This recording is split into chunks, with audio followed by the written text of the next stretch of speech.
आप ई समाचार देख रहे हैं। मैं हूं एलडी स्वामी। आज हम आपको एक ऐसे शख्सियत से मिलाने जा रहे हैं जिन्होंने एक ऐसा कोर्स शुरू किया जिसके बारे में आज से पहले आपने नहीं सुना होगा। हम आपको बता दें कि कुछ ऐसा कोर्स है, अगर आपके बच्चे ने या आपने उसको एक बार किसी चीज़ को पढ़ लिया, देख लिया, सुन लिया, वो जब तक आपके जो है सांस रहेंगे तब तक आप भूल नहीं पाएंगे।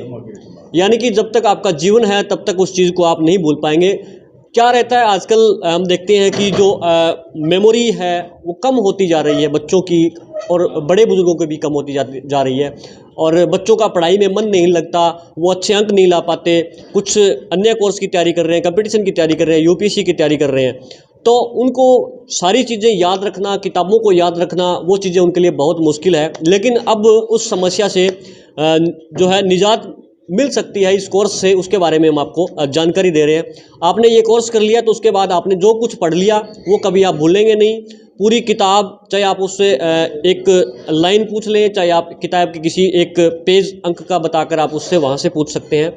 ऐसा आपने कभी पहले नहीं सुना होगा। और इसके साथ बड़ी बड़ी सेलिब्रिटी, मुंबई से, फिल्म सिटी के लोग जुड़े हुए हैं। हमारे साथ सूरज जी मेहता है जो इलाहाबाद में ये कार्यक्रम कर रहे हैं, जिस कार्यक्रम के बारे में जानकारी देंगे। जी, स्वागत आपका इस समाचार पर। नमस्कार sir, thank you very much. असल में सबसे पहले तो मुझे आपसे इंटरेक्ट करके इतना अच्छा लग रहा है। शायद आपको नहीं पता कि इलाहाबाद मेरी खुद की जन्मस्थली है। मेरा जन्म यहीं का है और मेरे पेरेंट्स भी यहीं पे हैं। वैसे मुझे प्रोग्राम करते हुए पिछले 15 साल से प्रोग्राम कर रहा हूँ। हरियाणा, पंजाब, राजस्थान, उत्तरांचल, उत्तराखंड, अभी महाराष्ट्र में काफ़ी टाइम से हम लोग हैं, JNK में भी करके, जम्मू में भी करके, हिमाचल में भी। ये तो हो गया। क्या होता है कि जब मैं बता रहा था कि ऐसा कोर्स जिससे आपने कर लिया तो कभी भूलेंगे नहीं, ये क्या हकीकत में ऐसा होता है? कैसे संभव हो पाता है ये? बहुत बढ़िया। एक्चुअली इसको बताते हुए मुझे इतना अच्छा लगता है ना। अभी तक हम लोग जो पढ़ाई कर रहे थे, हमारा पूरा एजुकेशन सिस्टम है ना, वो लर्निंग बेस्ड है। एग्जामिनर को कोई मतलब नहीं रहता कि बच्चे ने क्या सीखा क्या नहीं सीखा। जो एग्जाम में लिखा है बस उसी से उस बच्चे की इंटेलिजेंसी माप ली जाती है। हमारा पूरा एजुकेशन सिस्टम लर्निंग बेस्ड पे है। और हमारी विडंबना ये है कि किसी भी स्कूल, कॉलेज, यूनिवर्सिटी में आज तक हमने ये ना कभी सीखा ना कभी सिखाया जाता है कि असल में चीज़ें याद कैसे करें। स्कूलिंग क्या रहती है, बच्चा स्कूल में बच्चे को पढ़ा दिया, समझा दिया, फिर बोल दिया था बेटे से याद करके आना, कल आपका टेस्ट है, परसों आपका टेस्ट है। अब ना तो बच्चे को ये पता मुझे कैसे याद करना है, तो बच्चा क्या करता है, घर पर जाके उसको बार बार, एक बार पढ़ना, 2 बार, 3 बार, 4 बार, जितनी बार उसकी श्रद्धा होती है उतनी बार पढ़ता है। कुछ बच्चे थोड़ा ज़्यादा मेहनत करते हैं, लिख लिख के देखते हैं, अंडरलाइन करते हैं। तो जो भी बच्चे अपने तरीके से याद करते हैं, तो हमारे पास आज तक ऐसा कोई साइंटिफिक मेथड नहीं था कि चीज़ों को कैसे याद किया जाए।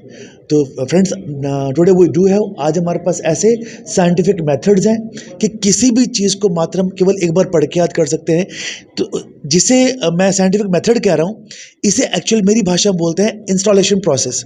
तो आजकल के बच्चे हैं जिनके पास रिसोर्सेज की कोई कमी नहीं है, दुनिया जान की ऐप्स हैं, दुनिया जान के रेफरेंस बुक्स हैं, दुनिया जान के उनके पास में आजकल तो हर गली के नुक्कड़ पे इतने बढ़िया स्मार्ट टीचर्स बैठे हुए हैं, अप टू डेट टीचर्स हैं, यूट्यूब भरा पड़ा जानकारी से। तो इतना सब कुछ होने के बाद भी बच्चों के रिजल्ट्स उस लेवल पे नहीं आ पा रहे थे। तो अभी क्या है, हम लोगों ने क्या किया पिछले 10 से 12 साल से, क्या जो मेरा रिसर्च वर्क का टॉपिक रहा, वो टॉपिक रहा whether learning can be scientific, मतलब क्या चीज़ों को याद करना वैज्ञानिक हो सकता है। तो इस चीज़ पे हमने काम किया। पहले मैंने शुरू में बहुत सारी ट्रिक्स इकट्ठी की, इतनी ट्रिक्स मैंने इकट्ठी कर दी, अभी फिलहाल हम ट्रिक्स नहीं बोलेंगे, जब मैंने शुरू में काम करना शुरू किया था इतनी सारी ट्रिक्स मैंने इकट्ठी कर दी थी कि हम 2 दिन में पूरी किताब याद कर सकते हैं। 2 दिन में पूरी किताब? 2 दिन में इतनी ट्रिक्स इकट्ठी कर दी थी हम लोगों ने। पर उसके बाद क्या, डाटा ट्रांसफर करने जैसा हो गया। तो उसके बाद क्या, क्योंकि मैं खुद साइंस बेस्ड हूँ, तो फिर मैंने कहा जैसे फिजिक्स के फॉर्मूला हो सकते हैं, केमिस्ट्री फॉर्मूला हो सकते हैं, मैथ्स के फॉर्मूला हो सकते हैं, तो लर्निंग का फॉर्मूला क्यों नहीं हो सकता। तो मैं और मेरी टीम ने लगातार इस पे काम करके, लर्निंग पे काम करके, आपको जान के हैरानी होगी, हम लोगों ने एक ऐसा फॉर्मूला डिराइव कर दिया है, आपसे कोई भी चीज़ याद नहीं होती है। हम साफ कहते हैं कि उसे याद करने की ज़रूरत ही नहीं है। I will give a formula, एक फॉर्मूला दूंगा, आप उस फॉर्मूला को सिर्फ अच्छे से सीख के अप्लाई करना, आपका ब्रेन अपने आप चीज़ें याद कर देगा। कैसे आपकी कोई इंस्टीट्यूट है, किस तरह कोई संस्था काम करी है, कोई कंपनी काम करी है, उसके बारे में थोड़ी जानकारी दीजिए। बिल्कुल बिल्कुल बिल्कुल। वैसे तो मैंने 2007 से हम लोग इस कंसेप्ट पे काम कर रहे हैं, लेकिन खुद को हमने रजिस्टर्ड किया था, ऑफलाइन रजिस्टर्ड किया था 2010 के अंदर, 31 अक्टूबर 2010 में हमने रजिस्टर्ड किया MIMENM के नाम से, MIMENM, जिसकी फुल फॉर्म है memoir institute of memory enhancement and mathematics. तो मतलब एक चीज़ मैं क्लियर करता हूँ फ्रेंड्स कि प्लीज़ ना आप ना इसको मेमोरी ट्रिक मत मानना। हालांकि मैंने मेमोरी एनहांसमेंट बोला है, ये मेमोरी ट्रिक्स या टेक्निक्स की बात हम नहीं करेंगे, ये प्योरली मेमोरी साइंस है। मतलब किसी भी बच्चे को अपनी पूरी लाइफ में बस एक ही बार सीखना है। अगर बच्चे ने एक बार सीख लिया, मतलब जैसे हम बाइक चलाना, कार चलाना, तैरना लाइफ में एक ही बार सीखते हैं, इसी तरह ब्रेन को साइंटिफिकली चलाना एक बार ही सीखना है। उसके बाद whatsoever you want to learn, आप कुछ भी याद करना चाहते हैं जो आपकी नॉलेज से कंसर्न है, रीजनिंग से कंसर्न है, आपको एक ही बार पढ़ना, दोबारा पढ़ने की हमारे जरूरत नहीं। दर्शकों का भी सवाल होगा, लोग सुन रहे हैं, सोच भी रहे होंगे, क्या ये कोई जादू जैसा है या कोई इसका साइड इफेक्ट नहीं होगा? बहुत बढ़िया। एक्चुअली में आप वही प्रैक्टिकल क्वेश्चन पूछ रहे हैं जो हर पेरेंट्स के मन में, हर बच्चे के मन में, हर इंडिविजुअल के मन में आना चाहिए। एक्चुअली में क्या होता है कि हम ना, सिंपल सी बात है, एक छोटा सा क्वेश्चन मैं करता हूँ। जब बच्चा बैठ के 3 घंटे बैठ के पढ़ाई कर रहा है, आपने देखा होगा बुक खुली पड़ी है, बच्चा कहीं कहीं कहीं पहुँच जाता है। आप 3 घंटे मूवी देखने के लिए बैठा दो, बच्चा बड़े मस्ती से मूवी देखता है, पढ़ाई उसको 10% भी याद नहीं होती, 20% भी याद नहीं होती है, लेकिन मूवी पूरी याद होती है। तो वो बच्चे के इंटरेस्ट की चीज़ है।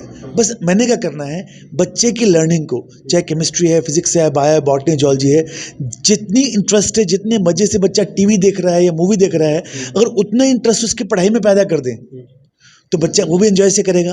बस मैंने वही करना है, इसको टेक्निकल लैंग्वेज में विजुअल मेमोरी बोलते हैं। तो बच्चा क्या करेगा, उस अपनी लर्निंग जो लर्निंग कंटेंट्स हैं, चाहे वो किसी भी सब्जेक्ट के क्यों ना हो, उसको बच्चा विजुअल मेमोरी में कन्वर्ट कर लेता है। और ऐसी विजुअल मेमोरी जैसा बच्चा चाहता है, बच्चे को मूवी देखना पसंद है तो उस तरीके से बच्चा अपनी जो इंटरेस्ट की चीज़ें हैं उस तरीके से बच्चा सिलेबस। एक सवाल और निकल के आ रहा है कि जैसे आपने कई बार बच्चा शब्द यूज किया, तो क्या ये सिर्फ बच्चों के लिए है? हाँ, ये बड़ा प्यारा क्वेश्चन है। मेरे पहला जो बच्चा था वो 82 ईयर्स ओल्ड था, 82 साल का बूढ़ा, एक ऑथर, एक राइटर थे जो मेरे से सीखे थे। असल में बच्चा मैं इसलिए बोलता हूँ कि मैंने यहाँ पे ज़ीरो से पढ़ाना शुरू करना है। मैं मेरी बात को क्लियर दोबारा कवर करता हूँ। आज तक हम लोगों को किसी को भी नहीं पता है कि लर्निंग की साइंस हो सकती है, किसी भी चीज़ को याद करने का विज्ञान हो सकता है, भी साइंटिफिक तरीके से याद किया जा सकता है, कि याद करने का भी फॉर्मूला हो सकता है। अब जब हम किसी भी एज में क्यों ना हो, हम लोगों का याद करने का तरीका वही है, या तो हम बार बार पढ़ते हैं, लिख के देखते हैं, रिवाइज करते हैं, शॉर्ट नोट्स बनाते हैं, जो आमतौर पे हम लोग मेथड्स यूज़ करते आ रहे हैं। और मैंने इनमें से कोई भी मेथड यूज़ ना करके एक प्रॉपर इंस्टॉलेशन प्रोसेस, एक साइंटिफिक प्रोसेस देना है, उसी को सीखना है। उसको सीखने के बाद आप कुछ भी याद करें।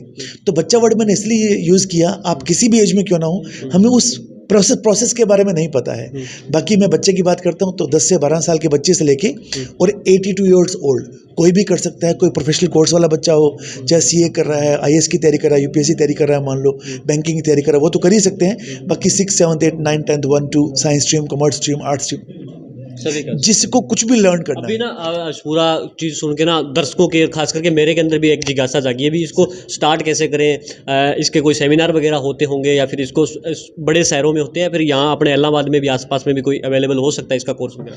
बहुत बढ़िया सर। एक्चुअली में क्या है कि हम इसको दोनों तरीके से देते हैं, ऑफलाइन प्लस ऑनलाइन। ऑफलाइन में खुद पढ़ाता हूँ, जैसे भी इलाहाबाद हम इसी काम के लिए आए हुए हैं।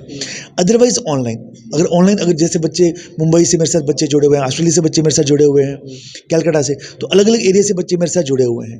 तो अगर आप ऑनलाइन करना चाहते हैं तो रोज़ शाम को 8 से 9, 9 से 10 मेरी क्लासेस रहती हैं। और साथ में गूगल प्ले स्टोर पे आप एंड्रॉयड पे मेरी ऐप ले सकते हैं। उस ऐप में सिर्फ आपको साइन अप करना है, फॉर्म भरना है। फॉर्म भरने के साथ ही आपको यूज़र नेम और पासवर्ड मिल जाता है और आप कंपनी में फ़ोन करके एक्टिवेट करवा सकते हैं। मेरा कोड किस नाम से? MIMENM के नाम से, MIMENM के नाम से ऐप है। और जो ऑफलाइन होगा, ऑफलाइन करने के लिए हम क्या करते हैं, शहर में हम आप जैसे मित्रों से मिलते हैं, मीडिया से हम बात करते हैं, भी ये चीज़ हम लेके आए हैं। तो आप जैसे फ्रेंड्स की सहायता से हम शहर में थोड़ा अवेयरनेस देते हैं। फिर हम किसी कॉमन जगह पे प्रोग्राम करते हैं। जैसे कि अभी हम इलाहाबाद में जनता गर्ल्स कॉलेज में 2 अप्रैल को कर रहे हैं।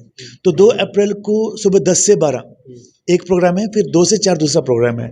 हम 2 प्रोग्राम्स कर रहे हैं। और तो उससे क्या होता है कि जितने पेरेंट्स, कई बार क्या होता है कि MIMENM चीज़ नहीं है, हम लोग नए हैं, हमें कोई जानता नहीं है, MIMENM कोई जानता नहीं है, तो इसलिए हम क्या करते हैं, कोई भी एक ऐसी फेमस पर्सनैलिटी अपने साथ रखते हैं कि एक बार एटलीस्ट लोग हमें सुनने के लिए आए, फिर आने के बाद पता चलता है। तो इसलिए हमने इलाहाबाद में भी हमारे साथ काफ़ी फेमस पर्सनैलिटी जुड़ी हुई, जैसे तारक मेहता का उल्टा चश्मा, उसके जो लीड रोल में है आत्माराम तुकाराम भिड़े, सेक्रेटरी साहब जिनको भिड़े सर भी कहते हैं, तो वो आ रहे हैं हमारे साथ में अभी।